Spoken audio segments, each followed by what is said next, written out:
নিটের ফাঁস হওয়া প্রশ্নের সঙ্গে হুবহু মিল ছিল আসল প্রশ্নপত্রের, স্বীকারোক্তি বিহারের ধৃত পরীক্ষার্থীর। ওই পরীক্ষার্থীর নাম অনুরাগ যাদব।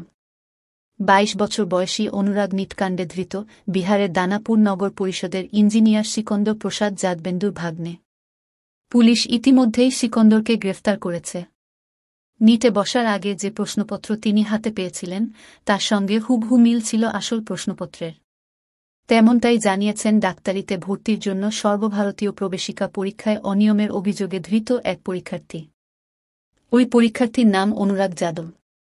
অনুরাগের স্বাক্ষর করা স্বীকারোক্তির একটি চিঠি ইতিমধ্যেই সংবাদমাধ্যম ইন্ডিয়া টুডের হাতে এসেছে। সেই নথিতেই নাকি অনিয়মের কথা স্বীকার করেছেন অনুরাগ। যদিও এই চিঠির সত্যতা যাচাই করেনি আনন্দবাজার অনলাইন। সংবাদমাধ্যমের প্রতিবেদন অনুযায়ী ২২ বছর বয়সী অনুরাগ নিটকাণ্ডে ধৃত বিহারের দানাপুর নগর পরিষদের ইঞ্জিনিয়ার সিকন্দর প্রসাদ যাদবেন্দুর ভাগ্নে। সিকন্দরকে নিটের প্রশ্নপত্র ফাঁসের অভিযোগে পুলিশ ইতিমধ্যেই গ্রেফতার করেছে। অনুরাগের দাবি, সিকন্দরই তাকে বলেছিলেন যে পরীক্ষার সমস্ত বন্দোবস্ত করা হয়েছে।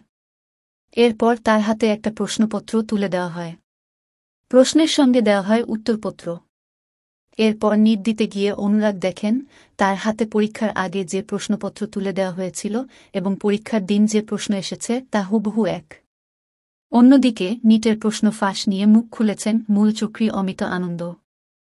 এবিপি নিউজের প্রতিবেদন অনুযায়ী পুলিশি জিজ্ঞাসাবাদের মুখে অমিত জানিয়েছেন ৩০-৩২ লক্ষ টাকার বিনিময়ে পড়ুয়াদের প্রশ্নপত্র বিক্রি করা হয়েছিল। অমিত জানিয়েছেন পরীক্ষার আগের দিন তার হাতে প্রশ্নপত্র আসে। তাই টাকা দেয়া পরীক্ষার্থীরা প্রস্তুতি নেওয়ার জন্য ২৪ ঘণ্টার সময় পেয়েছিলেন।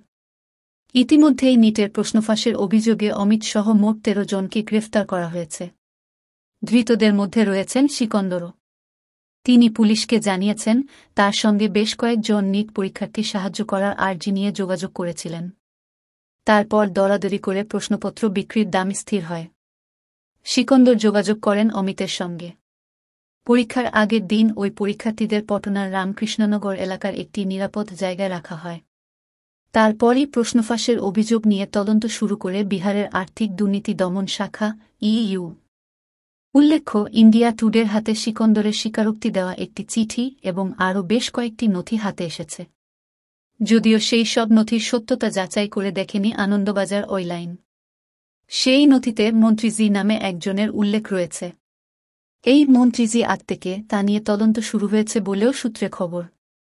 সংবাদ সংস্থা পিটিআইয়ের প্রতিবেদন অনুযায়ী কেন্দ্রীয় শিক্ষা মন্ত্রক নিট পরীক্ষায় অনিয়ম নিয়ে বুধবার ইইউর কাছে রিপোর্ট চেয়ে পাঠিয়েছে।